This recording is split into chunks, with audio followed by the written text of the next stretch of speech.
আমি সোহানী শিফা, ঢাকা বাঁচাও সংগঠনের সভাপতি। আমাদের ঢাকার মেট্রো রেলের মতো গুরুত্বপূর্ণ স্থাপনা হকারে ছেয়ে গেছে, দখল হয়ে গেছে। যদি মেট্রো রেলের মতো বাংলাদেশ সরকারের গুরুত্বপূর্ণ স্থাপনায় হকার বসতে পারে, তাহলে আমি কেন সোহানী শিফা এই সচিবালয়ের বাইরে ভাত বেচতে পারবো না? সেজন্য আমি সোহানী শিফা যে কয়দিন মেট্রো রেলগুলো দখল থাকবে, মেট্রো রেলের স্টেশন দখল থাকবে, প্রতিদিন আইসা এই সচিবালয়ের দরজায় ভাত বেচবো। গরিব দুঃখী অসহায় মানুষদের জন্য এই ভাত, ডাল, আলু ভর্তা আপনারা পাবেন মাত্র 10 টাকায়।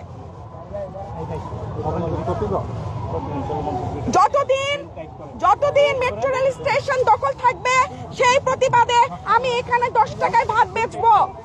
কি মনে হচ্ছে আপনার এখন যে প্রতিবাদে মেট্রো রেলের ইতিহাসের সমাধান হবে কিনা, কি মনে হচ্ছে আপনার? মেট্রো রেল ঠিক হবে কিনা, মেট্রো রেল স্টেশনে হকার সরবে কিনা তা জানি না। হকার যদি বেচতে পারে, আমি কেন এখানে বসে বেচতে পারবো না? কারণ আমার টাকায় তো এই সচিবালয় তৈরি হয়েছে। বাধার সম্মুখীন হচ্ছে কিনা সেটা আপনারা এখন দেখতে পাবেন।